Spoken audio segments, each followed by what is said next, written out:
सभी को राम राम, सभी को नमस्कार। राजस्थान जीके स्टडी के 9H प्लेटफॉर्म पर आपका तहे दिल से हार्दिक स्वागत और हार्दिक अभिनंदन है। आशा और उम्मीद है कि आप सभी अच्छे होंगे, मस्त होंगे और आपकी तैयारी में लगातार व्यस्त होंगे। तो यहाँ पर geography, art of culture and history के महत्वपूर्ण क्वेश्चन लेकर आए हैं और एग्जाम की दृष्टि से ये क्वेश्चन आपके लिए वेरी वेरी मोस्ट इंपॉर्टेंट रहने वाले हैं, चाहे आप किसी भी प्रतियोगी परीक्षा की तैयारी कर रहे हों। ठीक है, तो क्लास स्टार्ट करने से पहले आप सभी से रिक्वेस्ट है कि फटाफट क्लास के साथ जुड़ जाइए एक बार और दबा के एक बार क्लास को हिचकी शेयर कर दीजिए। तो देख लेते हैं क्वेश्चन नंबर 1। बताइए क्वेश्चन नंबर 1 का क्या राइट आंसर आप करने वाले हैं। क्या पूछा है कि राजस्थान के किस लेखक को मेवाड़ का शेक्सपियर कहा जाता है। कौन से लेखक को मेवाड़ का शेक्सपियर कहा जाता है। विजयदान देथा। और विजयदान देथा को किस नाम से जाना जाता है। बिज जी के नाम से भी इन्हें जानते हैं। इन्हें कौन से उपनाम से जानते हैं। बिज जी के नाम से भी इन्हें जानते हैं। और जो विजयदान देता है इनकी प्रमुख रचनाएं बताइए कौन कौन सी प्रसिद्ध रचना है। तो एक तो है बातारी फुलवारी। कौन सी है प्रसिद्ध रचना। बातारी फुलवारी। इसके अलावा बताइए कौन सी है दुविधा। कौन सी रचना है इनकी दुविधा। इसके अलावा आलेखु हिटलर। कौन सी प्रसिद्ध रचना है आलेखु हिटलर। और मारो बदलो। मारो बदलो। या फिर बापू के 3 हत्यारे। कौन सी प्रसिद्ध रचना है बापू के 3 हत्यारे। इसके अलावा और बताइए इनकी प्रसिद्ध रचना का नाम चौधराइन की चतुराई। कौन सी है चौधराइन की चतुराई। चौधराइन की चतुराई। या फिर चरणदास चोर। कौन सी है चरणदास चोर। या फिर तीड़ो राव। कौन सी रचना है तीड़ो राव। ये भी इनकी प्रसिद्ध रचना है। इसके अलावा और बताइए विजयदान देता की प्रमुख रचना। इसके अलावा है अंतराल या फिर लजवंती। अंतराल लजवंती।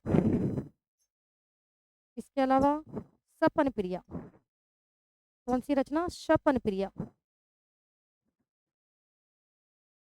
सपन प्रिया। तो कोई भी रचना का नाम आपको वहां पर दिया जा सकता है कि तीड़ो राव या फिर चरणदास चोर या फिर चौधराइन की चतुराई या फिर मारो बदलो या बापू के 3 हत्यारे या फिर दुविधा या फिर बातारी फुलवारी। ये प्रसिद्ध किसकी रचना है तो विजयदान देथा की। और इन्हें जाना जाता है मेवाड़ का शेक्सपियर के नाम से भी जाना जाता है या फिर बिज्जी के उपनाम से भी इन्हें जाना जाता है। तो हमारा जो राइट आंसर है यहाँ पर क्या होगा बी ऑप्शन हो जाएगा। ठीक है, बी ऑप्शन हमारा राइट आंसर। नेक्स्ट क्वेश्चन देखते हैं क्वेश्चन नंबर 2। क्वेश्चन नंबर 2 क्या पूछा है भाई। ढूंढाड़ी बोली राजस्थान के किस क्षेत्र में बोली जाती है। ढूंढाड़ी बोली तो ये बोली जाती है जयपुर और दौसा में। कहाँ बोली जाती है जयपुर और दौसा में। या जो हमारा राइट आंसर था सी ऑप्शन हो जाएगा। और कोटा और झालावाड़ में तो कैसी बोली बोली जाती है हाड़ौती बोली। ठीक है, भरतपुर और अलवर में बोली जाती है मेवाती बोली। ठीक है, और डूंगरपुर और बांसवाड़ा में बोली जाती है वागड़ी बोली। क्वेश्चन बनकर आ सकता है कि वागड़ी बोली राजस्थान के कौन से क्षेत्र में बोली जाती है। तो ये बोली जाती है डूंगरपुर और बांसवाड़ा में बोली जाती है। ठीक है, यहाँ तक क्लियर। और कोटा झालावाड़ में हाड़ौती बोली बोली जाती है। इसके अलावा जयपुर और दौसा में बोली जाती है ढूंढाड़ी बोली। या right answer C option. Next question question number 3 बताइए क्या पूछा है कि कजली तीज त्योहार राजस्थान के निम्न में से किस स्थान के लिए अद्वितीय है। बताइए फटाफट। क्वेश्चन नंबर 3 का राइट आंसर क्या करने वाले हो आप। क्वेश्चन नंबर 3 का राइट आंसर बताइएगा।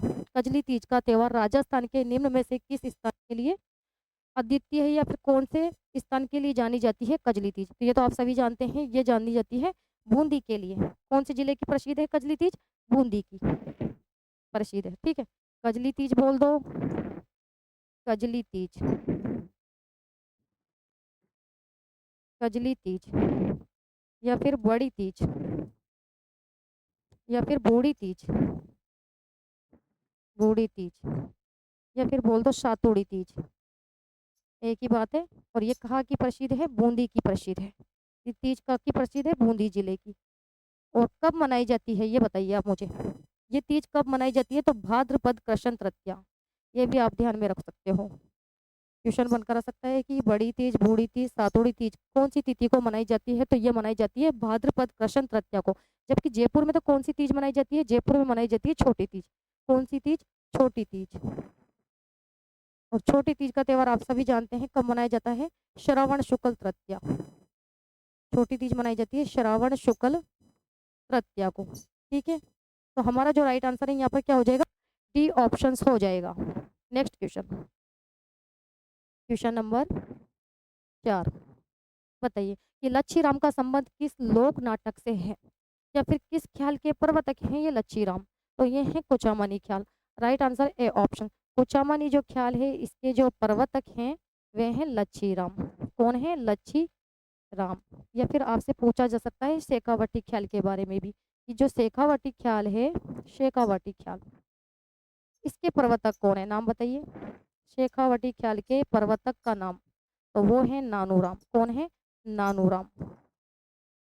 ठीक है, तो हमारा जो राइट आंसर है यहाँ पर क्या हो जाएगा? ए ऑप्शन हो जाएगा। ठीक है, नेक्स्ट क्वेश्चन देख लेते हैं। क्वेश्चन नंबर 5, बताइए कि किस त्योहार पर अविवाहित लड़कियां शिव और पार्वती की पूजा करके उपयुक्त वर की प्रार्थना करती है? कौन सा त्योहार है जिसमें शिव और पार्वती का पूजन किया जाता है?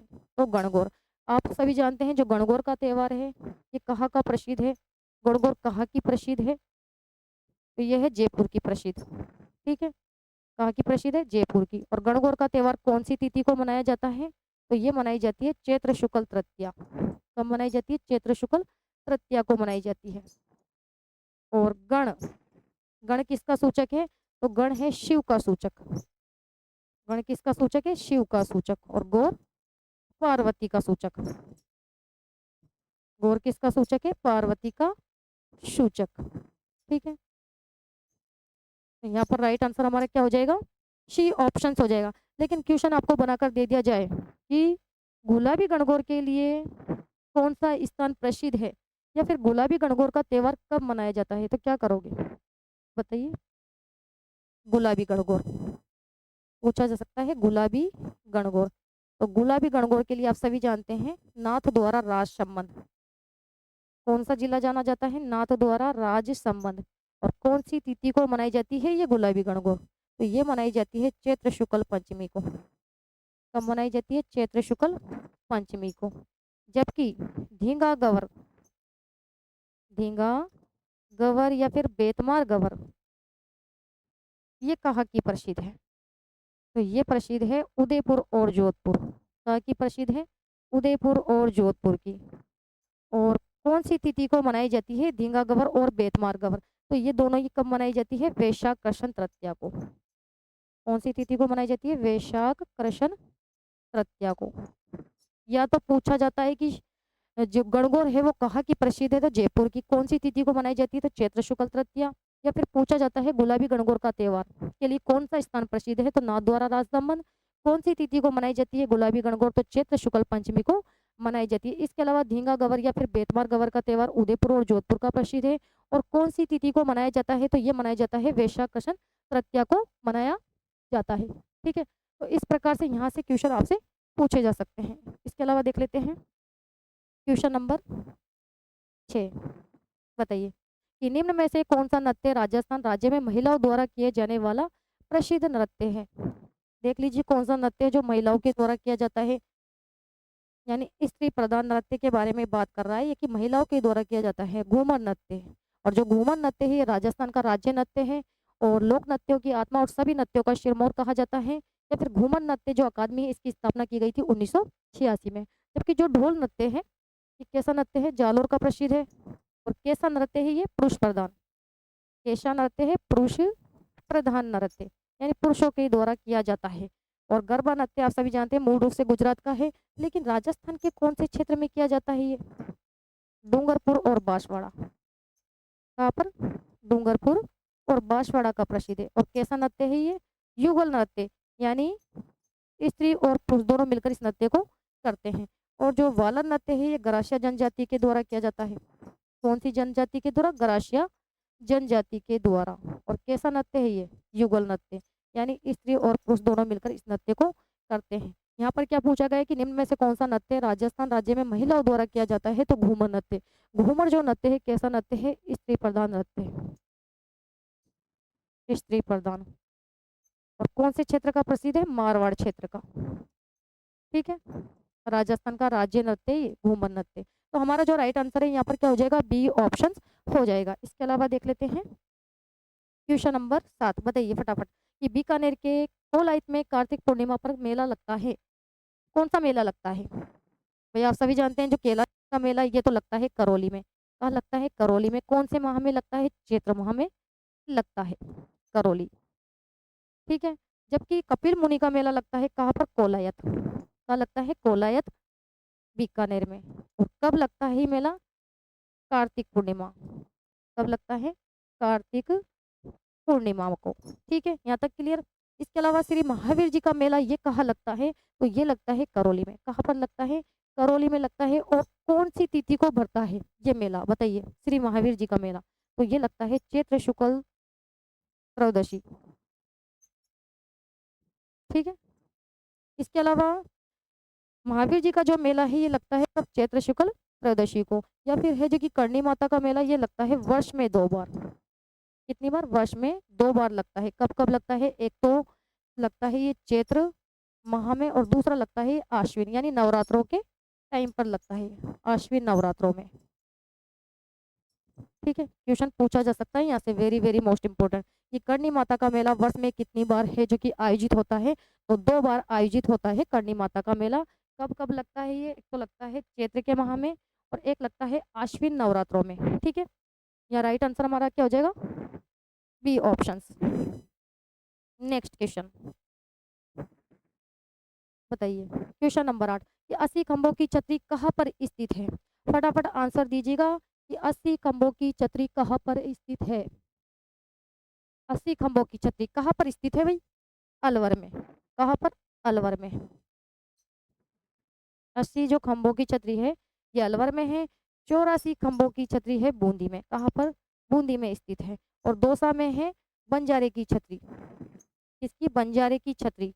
ये कहाँ पर है? दौसा में। ठीक है, कितने खंभों वाली छतरी है? 6 खंभों वाली छतरी है ये, 6 खंभों वाली छतरी है। ठीक है, इसके अलावा राज संबंध में पृथ्वीराज सिसोदिया की छतरी है जो कि कितने खंभों की है? पृथ्वीराज सिसोदिया, इनकी छतरी है कुंभलगढ़ दुर्ग राज संबंध। और कितने खंभों की छतरी है? 12 खंभों की छतरी। ठीक है, क्वेश्चन बनकर आ सकता है कि पृथ्वीराज सिसोदिया की जो छतरी है वे कितने खंभों की है? तो 12 खंभों की है। 80 खंभों की छतरी अलवर में है। 84 खंभों की छतरी बूंदी में स्थित है। और बंजारे की जो छतरी है ये है लालसोट दौसा के अंदर। ठीक है, कितने खंभे वाली है? 6 खंभे वाली छतरी है। और पृथ्वीराज सिसोदिया की छतरी है कुंभलगढ़ दुर्ग राज संबंध। कितने खंभों वाली छतरी है? तो 12 खंभों वाली छतरी है। नेक्स्ट क्वेश्चन बताइए, कौन सी झील है जो कि 500 से अधिक मंदिरों एवं 52 घाटों से घिरी हुई है? क्या पूछा है? कौन सी झील 500 से अधिक मंदिरों एवं 52 घाटों से घिरी हुई है? 52 घाटों से घिरी है। पुष्कर झील। ये पुष्कर झील कहाँ पर है? पुष्कर झील बताइए, ये जो पुष्कर झील है ये कहाँ पर है? तो पुष्कर झील है अजमेर में। और पुष्कर झील का जो निर्माण है वे किसके द्वारा करवाया गया है? तो मान्यता है कि जो पुष्कर झील है इसका जो निर्माण है, मान्यता के अनुसार अगर हम निर्माण देखते हैं तो इसका जो निर्माण है वे किसके द्वारा करवाया गया है? पुष्करना ब्राह्मणों द्वारा। किसके द्वारा? पुष्करना ब्राह्मणों द्वारा। ठीक है, या फिर ब्रह्मा जी के द्वारा इसका निर्माण करवाया गया है। ब्रह्मा जी के द्वारा इसका निर्माण करवाया गया है। और राजस्थान की सबसे प्राचीन और पवित्र झील मानी गई है पुष्कर झील। राजस्थान की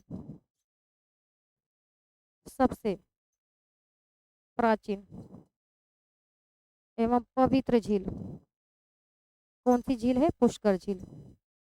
ठीक है, इसके अलावा बताइए, और जो पुष्कर झील है इसे कोकण तीर्थ के नाम से भी जाना जाता है। किसके नाम से? इसे कोकण तीर्थ। पुष्कर झील को जाना जाता है कोकण तीर्थ, या फिर तीर्थों का मामा। वे तीर्थों का मामा किसे कहते हैं? पुष्कर झील। यह हिंदुओं का 5वां तीर्थ स्थल है। हिंदुओं का पांचवा पवित्र तीर्थ स्थल किसे कहा जाता है? तो पुष्कर झील को। ठीक है, यहाँ तक क्लियर हो चुका है कि पुष्कर झील कहाँ पर है, अजमेर में स्थित है। इसका निर्माण किसके द्वारा करवाया गया है? या फिर राजस्थान की सबसे प्राचीन और पवित्र झील कौन सी है? या फिर तीर्थों का मामा कोकण तीर्थ और हिंदुओं का पांचवा पवित्र तीर्थ स्थान किसे कहा जाता है? तो पुष्कर झील को। जबकि आना सागर झील आप सभी जानते हैं अजमेर में स्थित है, जिसका निर्माण अर्णोराज ने करवाया था 1137 में। जयसमंद झील सलूम्बर जिले में स्थित है, जिसका निर्माण महाराणा जयसिंह ने करवाया था। और कायलाना झील कहाँ पर स्थित है? जोधपुर में, जिसका निर्माण करवाया था सर प्रताप सिंह ने। या राइट आंसर हमारा सी ऑप्शन होगा। नेक्स्ट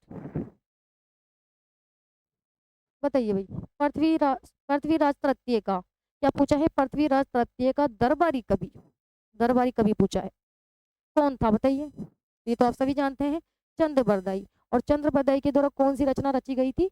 पृथ्वीराज रासो, पृथ्वीराज रासो, इसकी रचना की थी चंद्रबरदाई के द्वारा। इसके अलावा जो पृथ्वीराज तृतीय हैं इन्हें कौन सी उपाधि दी गई है?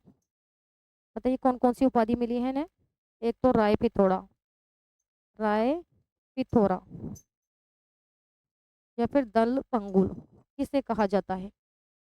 दल पंगुल की उपाधि भी पृथ्वीराज चौहान तृतीय को मिली है। तो यहाँ पर तो दरबारी कवि पूछा है जो कि चंद्रबरदाई थे। राइट आंसर ए ऑप्शन हमारा हो जाएगा। ठीक है, नेक्स्ट क्वेश्चन की ओर बढ़ते हैं। क्वेश्चन नंबर देखते हैं 11 कि राणा सांगा का स्मारक कहाँ है? बताइए भाई, कि राणा सांगा का स्मारक पूछा गया है आपसे, कहाँ पर है? मांडलगढ़ भीलवाड़ा में स्थित है। या राइट आंसर हमारा सी ऑप्शन हो जाएगा कि राणा सांगा का स्मारक कहाँ पर है? तो ये है स्मारक कहाँ पर? मांडलगढ़, मांडलगढ़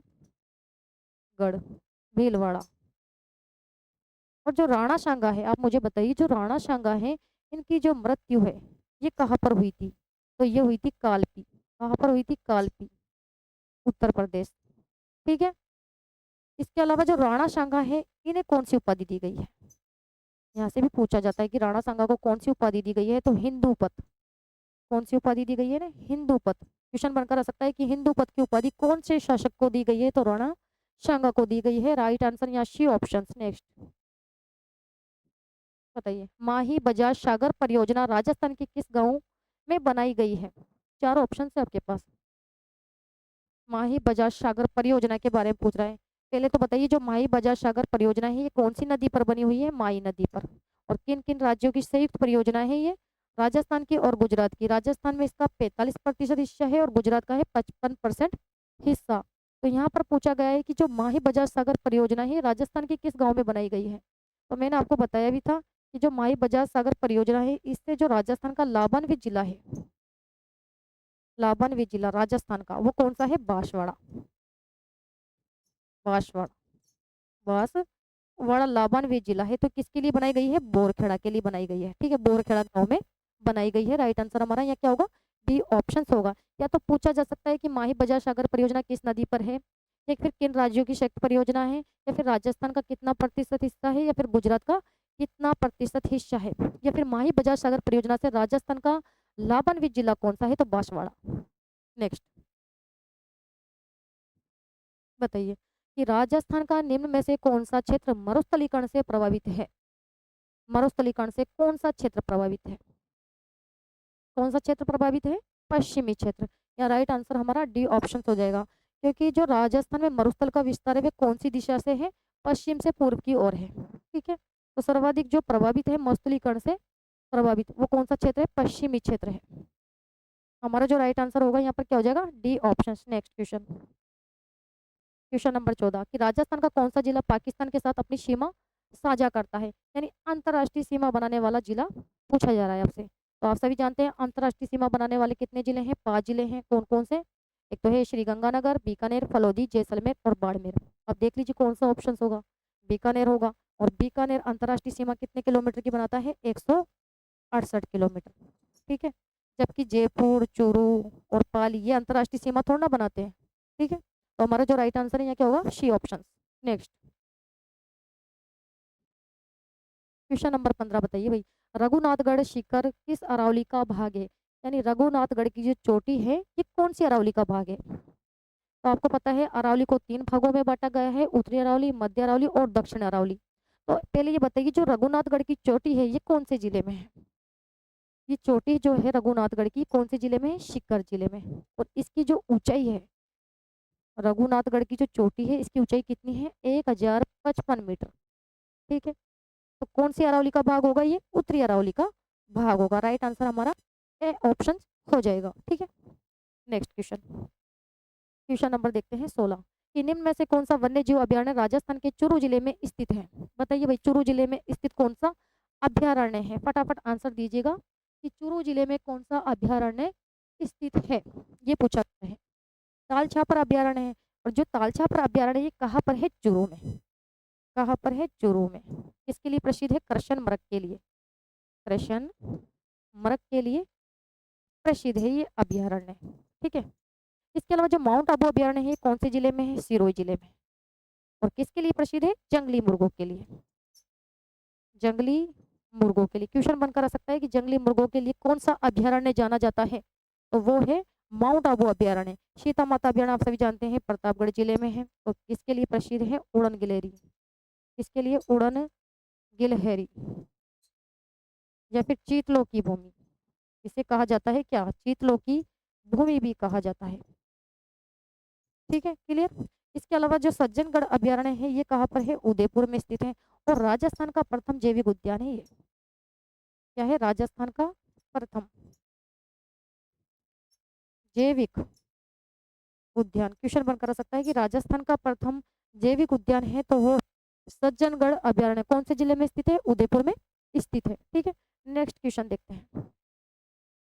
क्वेश्चन नंबर 17 बताइए भाई कि निम्न में से किन जिलों में पीली भूरी मृदा पाई जाती है? और आपको ये क्वेश्चन का जो आंसर है वो देना है कैसे? कृषि विभाग के अनुसार। कृषि विभाग के अनुसार आपको यहाँ पर बताना है। बताइए, ये वाला टॉपिक मैं आपको करवा चुकी हूँ, मिट्टियों का वर्गीकरण। ठीक है, तो कृषि विभाग के अनुसार बताइए कि निम्न में से किन जिलों में पीली भूरी मृदा पाई जाती है? कृषि विभाग के अनुसार जो मिट्टियों का वर्गीकरण है वे कितने प्रकार से किया है? 14 प्रकार से किया है।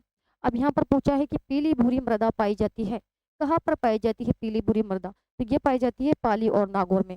अजमेर और भीलवाड़ा में तो कैसी मिट्टी पाई जाती है? नवीन भूरी मृदा। नवीन भूरी मृदा। जबकि जोधपुर और बाड़मेर में कैसी मिट्टी पाई जाती है कृषि विभाग के अनुसार? बालू का स्तूप मृदा। ठीक है, और जयपुर और दौसा में नवीन जलोढ़ मृदा। कैसी मिट्टी पाई जाती है? नवीन जलोढ़ मिट्टी।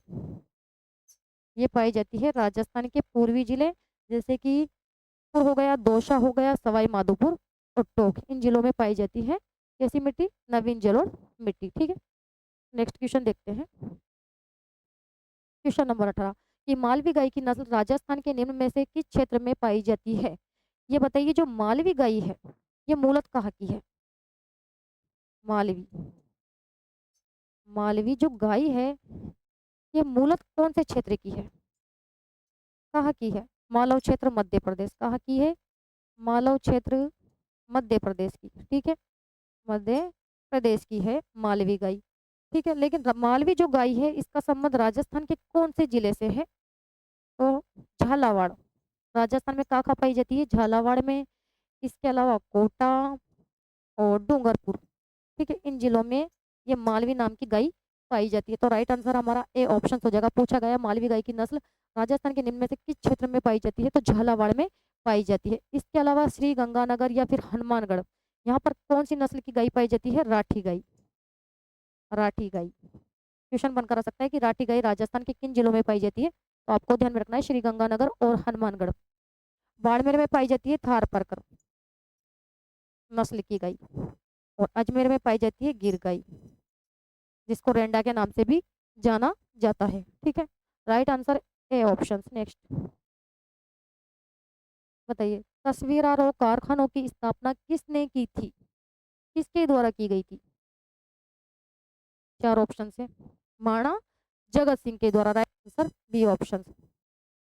तस्वीर और कारखानों, अन्य क्या नाम है इसका? अन्य क्या नाम है इसे इसका? तो इसे जाना जाता है चितेरो की ओवरी। चितेरो की ओवरी के नाम से भी इसे जाना जाता है। और ये कहाँ पर है तस्वीर और कारखानों? ये है उदयपुर में। कहाँ पर है? उदयपुर में। और इसकी जो स्थापना है वो कौन से शासक के द्वारा की गई थी? जगत सिंह प्रथम के द्वारा। किसके द्वारा? जगत सिंह प्रथम के द्वारा। और मेवाड़ में चित्रकला का स्वर्ण काल किसके काल को कहा गया है? जगत सिंह प्रथम के काल को कहा गया है। क्वेश्चन बनकर आ सकता है कि मेवाड़ में चित्रकला का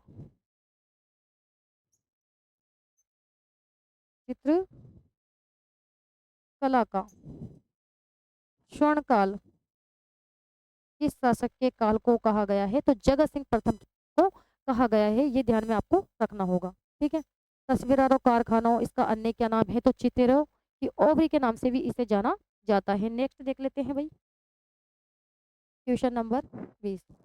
बताइए किस किले में एक जैसे 9 मेल स्थित हैं? क्या पूछा है? एक जैसे 9 मेल स्थित है। कौन से किले में? नाहरगढ़ के किले में स्थित है। राइट आंसर हमारा क्या हो जाएगा यहाँ पर? सी ऑप्शन हो जाएगा। ठीक है। और जो नाहरगढ़ का किला है ये कहाँ पर है? नाहरगढ़ किला ये कहाँ पर है? तो ये तो आप सभी जानते हैं, जयपुर में स्थित है नाहरगढ़ का किला। और नाहरगढ़ के किले का जो निर्माण है वे कौन से शासक ने करवाया था? तो सवाई जयसिंह। किसके द्वारा निर्माण करवाया गया था? सवाई जयसिंह के द्वारा। कब करवाया गया था? 1734 ईस्वी में। ठीक है। और जो नाहरगढ़ का किला है इसको अन्य किस नाम से जानते हैं? ये भी पूछा जा सकता है। बताइए अन्य नाम। नाहरगढ़ किले का अन्य नाम बताइए आप मुझे, कि अन्य किस नाम से इसे जानते हैं? तो इसे जानते हैं सुदर्शनगढ़। किस नाम से? सुदर्शनगढ़ के नाम से। या फिर इसे जानते हैं जयपुर की ओर झांकता हुआ किला। किस नाम से जानते हैं? जयपुर की ओर, जयपुर की ओर झांकता किला। कौन से किले को कहा गया है? तो नाहरगढ़ के किले को। या फिर पूछा जा सकता है यहाँ से जो नाहरगढ़ किले में एक जैसे 9 मेल है, नाहरगढ़ का जो किला है इसमें ही है एक जैसे 9 मेल। इसका जो निर्माण है एक जैसे 9 मेलों का निर्माण, वो किसने करवाया था? ये बता दीजिए आप तो मुझे, कि जो नाहरगढ़ का किला है इसमें एक जैसे जो 9 महल है उसका निर्माण कौन से शासक के द्वारा करवाया गया है? बताइए किसके द्वारा करवाया गया है? माधो सिंह द्वितीय के द्वारा। किसके द्वारा? माधो सिंह द्वितीय के द्वारा करवाया गया है। ठीक है। तो इस प्रकार से क्वेश्चनों को घुमा फिरा कर भी वहां पर आपसे पूछा जा सकता है। तो यहाँ राइट आंसर हमारा क्या हो जाएगा? सी ऑप्शन हो जाएगा। ठीक है। नेक्स्ट क्वेश्चन देख लेते हैं, क्वेश्चन नंबर 21। बताइए कि भीलवाड़ा के शाहपुरा के जोशी परिवार के चित्रकार किस लोक कला के पारंपरिक कलाकार रहे हैं? बताइए किसके रहे हैं भाई? फड़ के। ठीक है। और फड़ क्या है? अगर क्वेश्चन आपसे पूछ लिया जाए कि ये फड़ है, ये क्या है? क्या है ये फड़? किसे कहते हैं फड़? कि कपड़े या पर्दे पर क्या होता है? लोक देवता का चित्रांकन करना। फड़ में क्या होता है? कपड़े या पर्दे पर लोक देवता, लोक देवता का क्या होता है? चित्रांकन, चित्रांकन होता है। ठीक है। और फड़ जो है इसके लिए कौन सा जिला प्रसिद्ध है? तो शाहपुरा भीलवाड़ा। ये भी आप ध्यान में रख सकते हो, कई बार पूछा जा सकता है फड़ का संबंध कौन से जिले से है? तो शाहपुरा भीलवाड़ा से। या फिर कौन सा परिवार प्रसिद्ध है फड़ के लिए? तो जोशी परिवार। कौन सा परिवार? जोशी परिवार। ठीक है। या फिर पूछा जा सकता है कि फड़ के प्रसिद्ध कलाकार कौन है? ये जो फड़ है इसके प्रसिद्ध कलाकार का नाम भी आपसे पूछा जा सकता है। बताइए फड़ के प्रसिद्ध कलाकार कौन है? श्रीलाल जोशी। कौन है? श्रीलाल जोशी। और जो ये श्रीलाल जोशी हैं इन्हें कौन सा पुरस्कार दिया गया था और कब दिया गया था? तो 2006 में। कौन सा पुरस्कार? पद्मश्री। पद्मश्री पुरस्कार से इन्हें सम्मानित किया गया था। क्लियर? ठीक है। तो ये महत्वपूर्ण फैक्ट्स है जहाँ से एग्जाम में क्वेश्चन कई बार रिपीट होते हैं। तो हमारा जो राइट आंसर है यहाँ पर क्या हो जाएगा भाई? B option. ठीक है। यहाँ पर हमारा राइट आंसर हो जाएगा बी ऑप्शन। नेक्स्ट क्वेश्चन देखते हैं। बताइए कि बड़ी ठनी किस चित्रकला स्कूल से संबंधित है? बड़ी ठनी कौन से चित्रकला स्कूल से संबंधित है? तो ये है किशनगढ़ से। ठीक है, कौन से संबंधित है भाई? किशनगढ़ से। ठीक है, बड़ी ठनी। Very very most important question. ये किशनगढ़ शैली का प्रसिद्ध चित्र है। किशनगढ़ शैली का प्रसिद्ध चित्र है भाई ये। ठीक है, और जो बड़ी ठाणी है इस पर जो डाक टिकट है ये कब जारी की गई थी? कौन से सन में जारी की गई थी? 1973 में जारी की गई थी। कितने पैसे की? 20 पैसे की। ठीक है, 20 पैसे की डाक टिकट इस पर 1973 में जारी कर दी गई थी। और बड़ी ठणी में कौन से आभूषण का वर्णन है? आभूषण का नाम भी पूछा जा सकता है कि कौन से आभूषण का वर्णन है इसमें। तो बेसरी नाम के आभूषण का वर्णन इसमें देखने को मिलता है। ठीक है, बड़ी ठणी। या फिर भारत की मोनालिसा। भारत की मोनालिसा कौन सी चित्रकला शैली को कहा गया है, या फिर कौन से चित्र को कहा गया है? तो बड़ी ठणी को कहा गया है। और किसके द्वारा कहा गया है? एरिक डिक्सन के द्वारा। किसके द्वारा? एरिक डिक्सन के द्वारा कहा गया है। ठीक है, तो ये थे महत्वपूर्ण फैक्ट्स जहाँ से एग्जाम में क्वेश्चन है जो कि पूछे जा सकते हैं। ठीक है, यहाँ राइट आंसर हमारा क्या हो जाएगा? D option. नेक्स्ट क्वेश्चन बताइए, क्वेश्चन नंबर 23 कि रामकृष्ण संप्रदाय के संस्थापक कौन है? कल भी देखा था हमने कि रामकृष्ण जो संप्रदाय है इसके जो प्रसिद्ध संस्थापक हैं वे कौन है? रामचरण जी। और रामचरण जी की जो प्रमुख शाखा है वो कहाँ पर है? ये राम जी है, और इनकी जो प्रमुख शाखा है रामकृष्ण संप्रदाय की प्रमुख पीठ, ये कहाँ पर है? शाहपुरा भीलवाड़ा।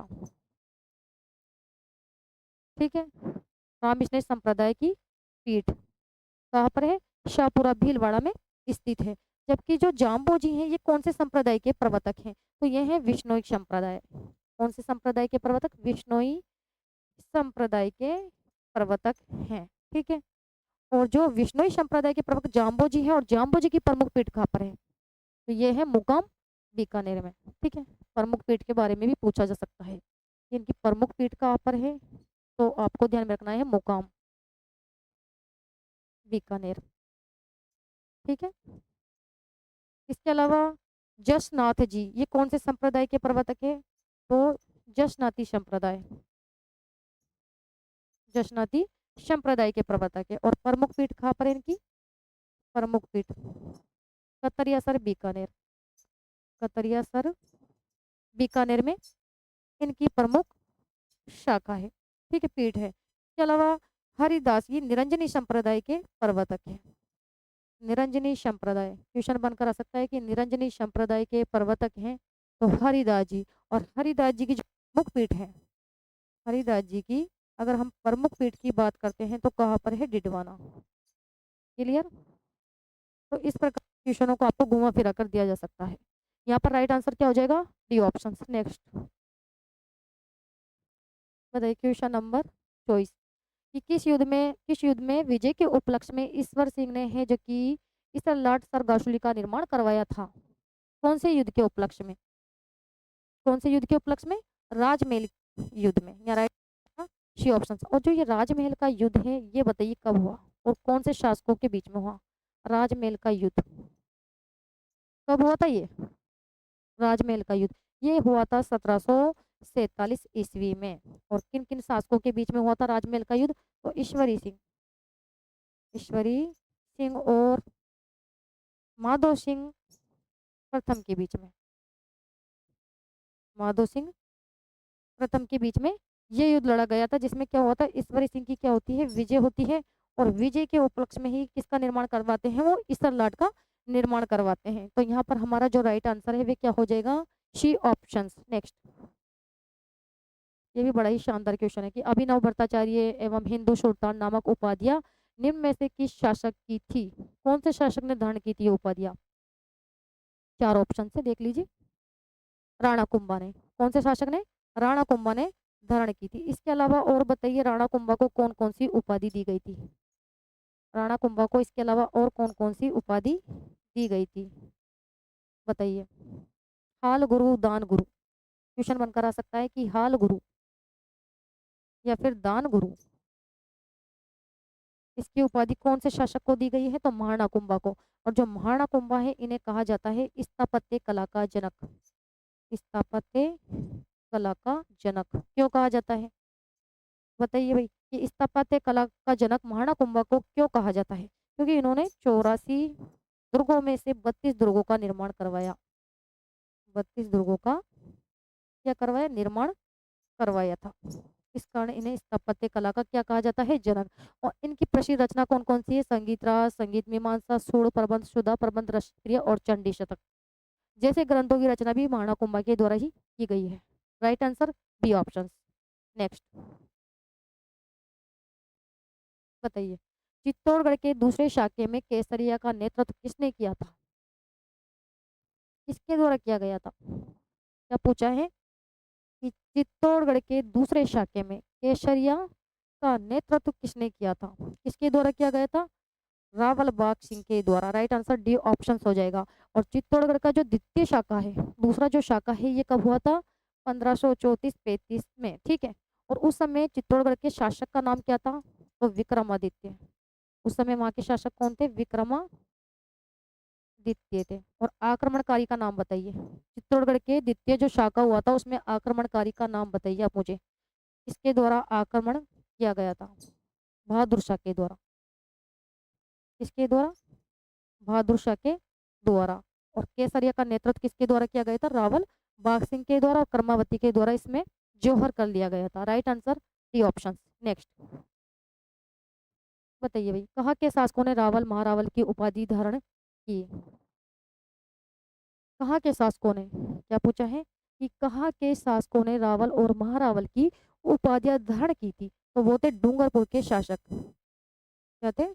डूंगरपुर के शासक ने रावल और महारावल की उपाधि धारण की है। राइट आंसर यहाँ पर क्या हो जाएगा? B option. नेक्स्ट क्वेश्चन देख लेते हैं फटाफट। क्वेश्चन नंबर बताइए 28। पंडित हरिनारायण शर्मा को अलवर के किस शासक ने अपना सलाहकार नियुक्त किया था? किसको? पंडित हरिनारायण शर्मा को अलवर के किस शासक ने अपना सलाहकार है जो कि नियुक्त किया था? तो वो थे जयसिंह। यहाँ राइट आंसर हमारा क्या होगा? B option. ठीक है। नेक्स्ट क्वेश्चन देखते हैं। बताइए, किन राज्यों के शासकों को निम्न राज्यों के शासकों को सुमेलित करें? यहाँ पर आपको राज्य दे दिए गए हैं और यहाँ पर शासकों के नाम दिए गए हैं। सुमेलित कीजिए, इनसे शासक का संबंध कौन से राज्य से है? कि जो बूंदी है, बूंदी का संबंध है देव सिंह। बिल्कुल सही है, देवा चौहान से है। जोधपुर के था मालदेव राठौड़। और अजय राज का संबंध है अजमेर से। और गोविंद राज का संबंध है रणथंभौर से। ये तो सारे ही ऑप्शन सुमेलित है। हमारा जो राइट आंसर है यहाँ पर हो जाएगा ए ऑप्शन, यानी 1, 2, 3 और 4 सभी सुमेलित है। Next question number 30। बताइए कि राजस्थान का दूसरा भामाशाह किस क्रांतिकारी को कहा जाता है? राजस्थान का दूसरा भामाशाह कौन से क्रांतिकारी को कहा जाता है? तो वो कहा जाता है अमरचंद बाठिया को। D option. जबकि अर्जुन लाल सेठी को क्या कहा जाता है? राजस्थान का ददीची। क्या कहा जाता है? राजस्थान का ददीची। क्वेश्चन बनकर आ सकता है कि राजस्थान का ददीची किसे कहा जाता है? अर्जुन लाल सेठी को। और मारवाड़ का गांधी कहा जाता है जय नारायण व्यास को, जिन्हें लक्कड़ पकड़ के नाम से भी जाना जाता है। बाल मुकुंद बिस्ता को राजस्थान का जतीन दास। क्वेश्चन कई बार बनकर आता है कि राजस्थान का जतीन दास कहलाते हैं बाल मुकुंद बिस्ता, जिनकी मृत्यु कैसे हुई थी? भूख हड़ताल के दौरान हो गई थी। यहाँ right answer D option. Next क्या पूछा है भाई? 1857 की क्रांति के समय एकमात्र ऐसा विद्रोह जिसमें महिलाओं और बच्चों ने भाग लिया, बताइए। कि जिसमें महिलाओं के द्वारा और बच्चों के द्वारा भाग लिया गया था, वो है टोक टोक। ठीक है। और उस समय टोक के नवाब कौन थे? टोक के नवाब कौन थे उस समय? वजीरुद्दौला। वजीरुद्दौला थे। ठीक है। और सेना का जो नेतृत्व है, टोक में जो सेना का नेतृत्व है, वो किसके द्वारा किया गया था? मीर आलम खां के द्वारा। किसके द्वारा? मीर आलम खां के द्वारा। ठीक है। टोक ऐसा विद्रोह था जिस और बच्चों ने भाग लिया। यहाँ राइट आंसर हमारा ए ऑप्शन होगा। नेक्स्ट ये भी बड़ा ही शानदार क्वेश्चन पूछा गया है कि मेवाड़ पुकार 21 सूत्रीय मांग का संबंध किससे था? मेवाड़ पुकार यानी 21 सूत्रीय मांग, इसका संबंध किससे था? मोतीलाल तेजावत से। और मोतीलाल तेजावत के द्वारा कौन सा आंदोलन चलाया गया था? एक ही आंदोलन। एक ही आंदोलन का संबंध भी मोतीलाल तेजावत से है। कब चलाया था? 1921 में। इसके अलावा 21 सूत्रीय मांग, ये भी इनके द्वारा ही रखी गई थी, ठीक है, मोतीलाल तेजावत के द्वारा। जबकि जो माणिक्यलाल वर्मा है, इनके द्वारा कौन सा गीत की रचना की गई है? पंचड़ा। कई बार पूछा जाता है कि पंचड़ा जो गीत है किसके द्वारा लिखा गया है? तो माणिक्यलाल वर्मा के द्वारा, जिन्हें कहा जाता है क्या? मेवाड़ का गांधी। इसके अलावा विजय सिंह पथिक को किसान आंदोलन का जनक, कि किसान आंदोलन का जनक किसे कहा जाता है? तो वो कहा जाता है विजय सिंह पथिक को। तो सीताराम दास को बिजोलिया किसान आंदोलन का जनक, दोनों में अंतर है भाई। अगर आपसे पूछे कि बिजोलिया किसान आंदोलन का जनक है, तो वो तो है कौन? साधु सीताराम दास, क्योंकि इनके द्वारा ही इसका नेतृत्व किया गया था, बिजोलिया किसान आंदोलन का नेतृत्व, ठीक है। लेकिन किसान आंदोलन का जनक किसे कहा जाता है? तो वो कहा जाता है विजय सिंह पथिक को, ठीक है। तो यहाँ right answer A option. Next question, कि गंगानगर हनुमानगढ़ क्षेत्र का मैदान निम्न में से किस नदी से बना है? यहाँ पर आपको नदियों के नाम दे दिए गए हैं, देख लीजिए। श्री गंगानगर और हनुमानगढ़, इनमें कौन सी नदी का विस्तार है? गग्गर नदी का। राइट आंसर डी ऑप्शन, क्योंकि जो गग्गर हम पढ़ते हैं, गग्गर बेसिन का विस्तार, ये कौन से जिलों में है? गग्गर बेसिन का विस्तार, कई बार क्वेश्चन पूछा जाता है कि गग्गर बेसिन का विस्तार कौन से जिलों में है? तो श्री गंगानगर और हनुमानगढ़, श्री गंगानगर और हनुमानगढ़ जिले में इसका विस्तार है, ठीक है। राइट आंसर हमारा क्या हो जाएगा यहाँ पर? डी ऑप्शन हो जाएगा। यहाँ तक क्लियर? इसके अलावा देख लेते हैं क्वेश्चन नंबर 34। बताइए क्या पूछा है कि राजस्थान में दांतों के बीच सोने की कील लगाने को क्या कहते हैं? क्या कहते हैं? चूप कहा जाता है। राइट आंसर बी ऑप्शंस होगा, ठीक है। इसके अलावा जो दांतों के आभूषण है वे कौन कौन से हैं? एक तो हो गया चूप, इसके अलावा रखन, चूप रखन, रखन है ये, ठीक, रखन। इसके अलावा मेख और ये धास, ये कहाँ के आभूषण है? दांतों के। जबकि दामड़ा कहाँ पर पहने जाने वाला आभूषण है? अंगुली में, ठीक है। दामड़ा अंगुली में पहना जाता है, और सरी है गले का आभूषण, और अंगूठिया है कहाँ का आभूषण? कान का आभूषण है, कान पर पहने जाने वाला आभूषण है। क्वेश्चन बनाकर दिया जाता है कि अंगूठिया निम्न में से कहाँ पर पहने जाने वाला आभूषण है? तो कान का, ठीक है। इस प्रकार से क्वेश्चन यहाँ से घूम फिर कर आने वाले हैं। लास्ट क्वेश्चन देख लेते हैं, क्वेश्चन नंबर 35। बताइए क्या पूछा है कि गुलाबो प्रसिद्ध राजस्थानी नृत्यांगना रिक्शा नृत्य से संबंधित है। गुलाबो का संबंध कौन से नृत्य से है? कौन से नृत्य से? कालबेलिया नृत्य से। और जो कालबेलिया नृत्य है, इसको 2010 में यूनेस्को द्वारा, यूनेस्को द्वारा विश्व धरोहर की सूची में शामिल कर लिया गया है।